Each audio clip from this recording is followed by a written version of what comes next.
This is KGW News at Sunrise. And we start with a live look at smoky skies in the Dalles.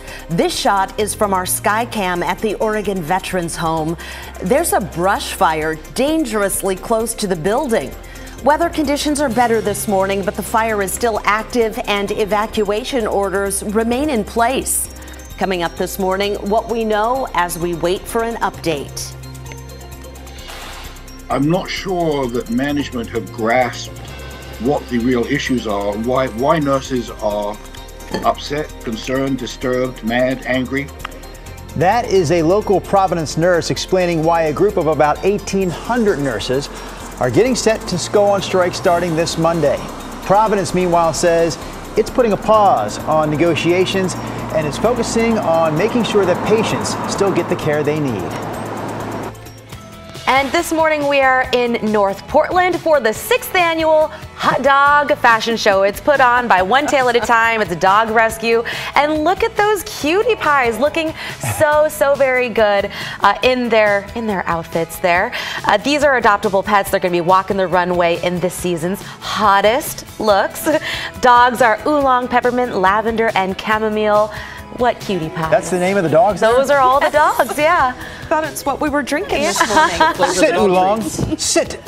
Oolong, come. As you can tell from that, we've got a little bit of everything for you on this Thursday morning. Good morning, everyone. Thanks for joining us. You want to start us off with the forecast? Yeah, we are a little cloudy out there this morning, but not as cloudy as yesterday. So as we take the live look from our Wells Fargo sky camera, we can actually see some breaks in the clouds, and that's a sign of things to come. The cloud cover this morning not as widespread, not as thick, and therefore it will burn off sooner than it did yesterday. We are 42 in Hillsborough. There are some cool pockets out there. 48 in downtown, 47 in Vancouver. So a chilly start to our morning. We slip south of the Willamette Valley. Check this out. McMinnville right now at 41. Lebanon 41. Hopping over the Cascades. Sun River is at 30. Summer is just 6 days away, right? Okay, here's a look at our day planner for today. Partly cloudy conditions this morning. The clouds, as we mentioned, will burn off much sooner than they did yesterday. As a result, we get warmer today. I've got us in the upper 70s for highs. More in your 7-day forecast featuring a chance of rain coming up in just a bit. Okay, thank you, Chris. We want to get right to our top story this morning. There is a brush fire burning in the Dalles. It's officially called the Milepost 87 fire. It started around 5 o'clock yesterday evening and has burned around 150 acres, including one home. So that fire triggered a couple of evacuation orders, level 3 and level 2 orders in that area. You can take a look at this map on the screen and see that the level 3 go now evacuation zone there in red includes the Oregon Veterans Home.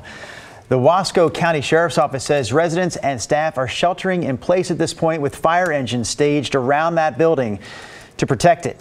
And then the level 2 get ready evacuation zone is right there in yellow. So a big factor in this fire and others that have popped up over the last few days is the wind. Chris, we're talking about windy conditions for the last 72 hours or so. What's it going to look like this weekend? The wind is going to ratchet down a little bit, and I can tell you that for today's purposes, as we look off to the east, and that's where the fire was in respect to Oregon's Veterans Home.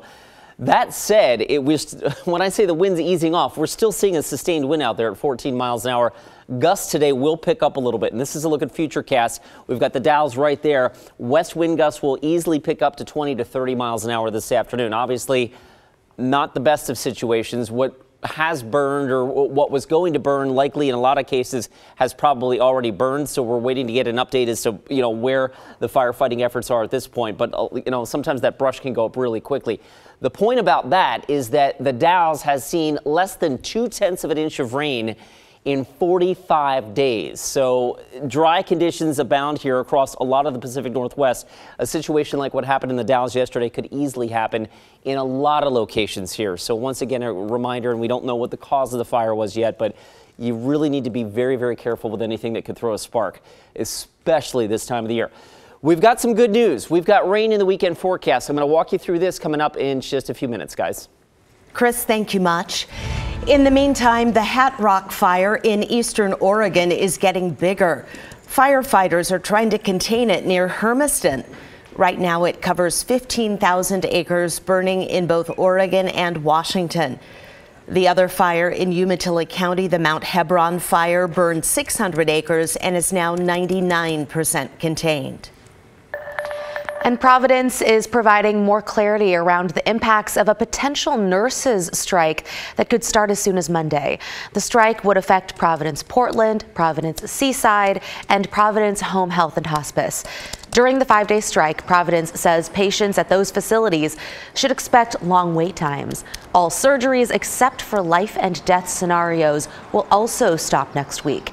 And the neonatal intensive care unit is in the process of temporarily closing. Babies are being moved to other hospitals. During the strike, Providence will be hiring replacement nurses to fill the gaps. We work with a company who provides replacement workers.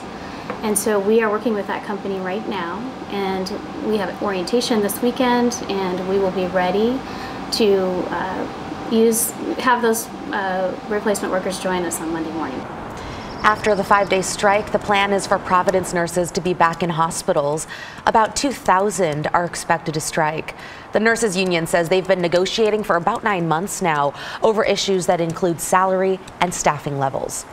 In Salem, Democrats and Republicans are still trying to reach a compromise to end the longest legislative walkout in Oregon history. As of this morning, there's no deal, and the session ends in just 10 days. Meanwhile, some House Democrats are trying to make sure that walkouts like this don't happen in the future. They've introduced a resolution to redefine a quorum. Instead of needing 2/3 of a chamber present to vote, they'd only need a simple majority. That's the way it works in most other states. I think people intuitively understand that this is necessary if we want to have a functioning government, because this current situation is just untenable. We have so much Oregonians need their government to do in this moment that we need to have a functioning government. It's unlikely this will come up for a vote this session. It could come back, though, next year, but Oregon voters would have the last word on that. Republicans have said they plan to come back on the final day of the session, June 25th, giving the Senate perhaps a few hours to vote on some of the outstanding bills. All right, before we get back to Chris McGinnis and his weather forecast, a quick programming note. The U.S. Open begins today. We're talking about the U.S. Open golf tournament, and that means some changes to the KGW lineup. KGW News at 4 will only be a half hour long, and that will be followed by a half hour of nightly news from NBC starting at 4:30. Golf coverage from NBC starts at 5 o'clock, and then we'll come back with a special edition of KGW News at 8 p.m. Of course, wrapping up the day's news right here on KGW at 11.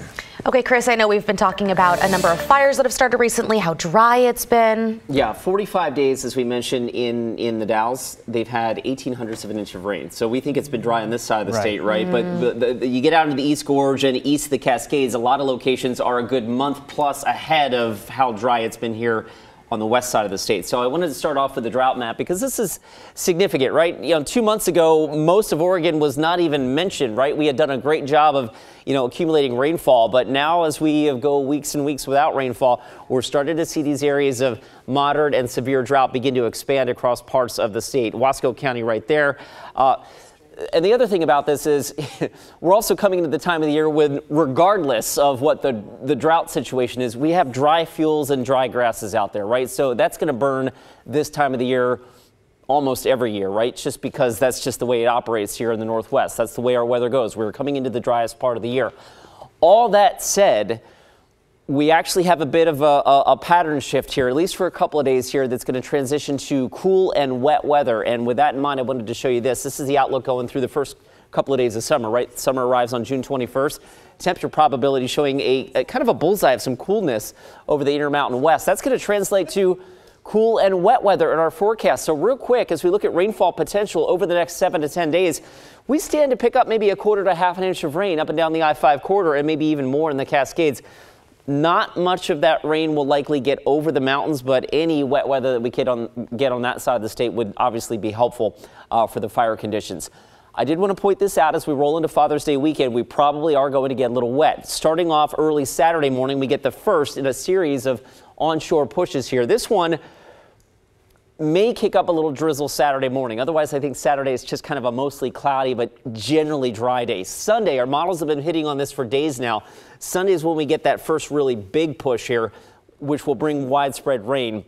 along and west of the Cascades, and that will open up the door for successive rain events for a couple of days next week. So with that in mind, the early part of next week is looking a little wet. All right, right now we're dry. We're 51 last check at PDX, and elsewhere across the region, 42 Hillsborough, 48 Aurora, and the big picture across the state. I mentioned, well, look at that. Sun River's down to 28. My goodness. All right, chilly out there. Futurecast today shows brief morning cloud cover.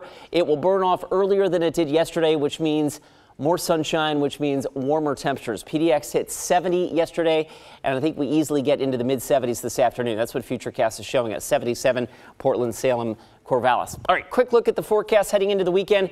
Increasing clouds tomorrow, and then maybe a sprinkle early Saturday, and then rainy on Father's Day Sunday, sun and showers on Juneteenth Monday, and then we start to see the showers break up a little bit, and beyond that, we'll start to dry out, but certainly some needed rain in that part of our forecast.